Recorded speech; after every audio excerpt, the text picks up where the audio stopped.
Kemudian di antara hal yang membuat kita juga perlu untuk mempelajari Syiah Rafidhah, buku-buku lama, ya, buku-buku maqalat seperti Al-Fisal karangan Ibn Hazm atau Maqalatul Islamiyin karangan Abu Hasan Al-Asy'ari dan yang lainnya tidak membahas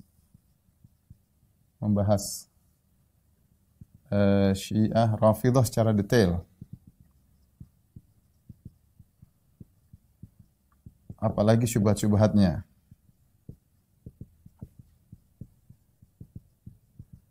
Kenapa bisa demikian? Timbul pertanyaan, kenapa? Ya. Kenapa? Karena Syiah berkembang. Syiah berkembang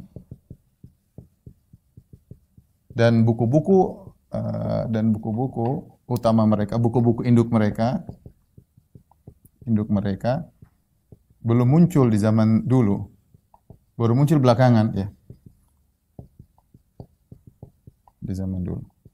Sehingga para ulama tidak melihat langsung buku-buku Syiah seperti buku Al-Kafil Kulaini belakangan baru muncul. Usul Kafil Kulaini, Biharul Anwar Al-Majlisi dan banyak buku-buku ya, misalnya Istibsar, kemudian Tahdzib Lit-Tusi, ya, itu baru muncul belakangan. Dahulu tidak ada. Man la yadhurul faqih karangan Al-Qummi itu baru muncul belakangan. Sehingga mereka hanya mendengar nukilan-nukilan ya, sampai di antara mereka ada yang salah memahami atau mereka sedang berbicara tentang Syiah Imamiyah di zaman dulu. Contoh apa namanya, atau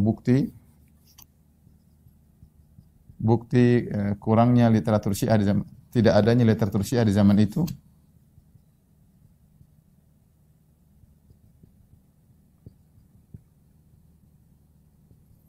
Di antaranya misalnya An-Nawawi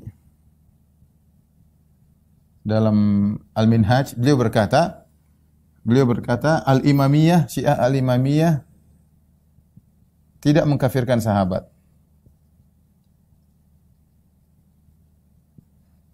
Ya,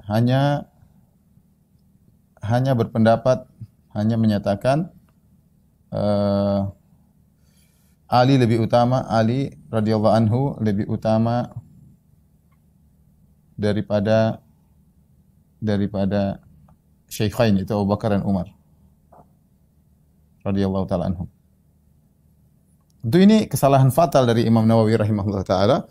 Namun kita kasih uzur, Imam Nawawi mungkin Imamiyah yang dia dapati sedang bertaqiyah, padahal ini jelas kalau Imamiyah pasti mengkafirkan para sahabat. Tapi ini contoh, padahal Imam Nawawi ya, mungkin abad ke-7 ya. Jadi beliau bisa sampai salah tentang hal ini. Karena saya katakan bisa jadi beliau dapati Imamiyah yang sedang bertaqiyah, atau tadi dia tidak mendapatkan buku-buku. Demikian juga yang bahkan yang lebih jelas lagi Ibnu Taimiyah yang punya buku khusus Minhajus Sunnah Nabawiyah, membantah Ibnu Tahir dalam dicetak 9 jilid ya.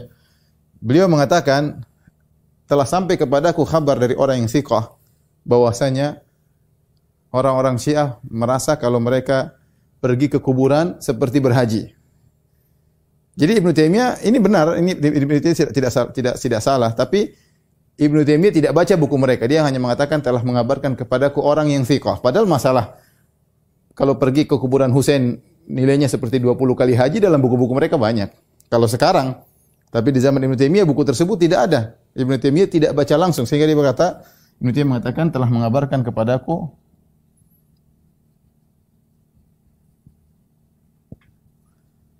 orang yang thiqah, terpercaya ya, bahwa Syiah berpendapat pergi ke kuburan atau ziarah kubur wali-wali mereka, maksudnya ziarah kubur Husain ya, sama dengan haji. Mungkin kelihatannya tidak, kalau zaman itu aneh, kita pun dengar masa ziarah kubur seperti haji. Tapi kalau kita baca buku-buku mereka sekarang, jelas dalam buku mereka siapa yang ziarah ke kuburan Husain seperti 20 kali haji, bukan cuma sekali haji, 20 kali haji. Ini mengisyaratkan bahwasanya para ulama dahulu tidak membahas secara detail tentang Syiah karena tadi Syiah berkembang semakin parah dan sekarang semakin di puncak-puncaknya, dan mereka dahulu juga punya pemerintahan dari Fatimiyun, ya, dinasti Fatimiyun sampai kemudian sekarang Iran, negara Iran ya.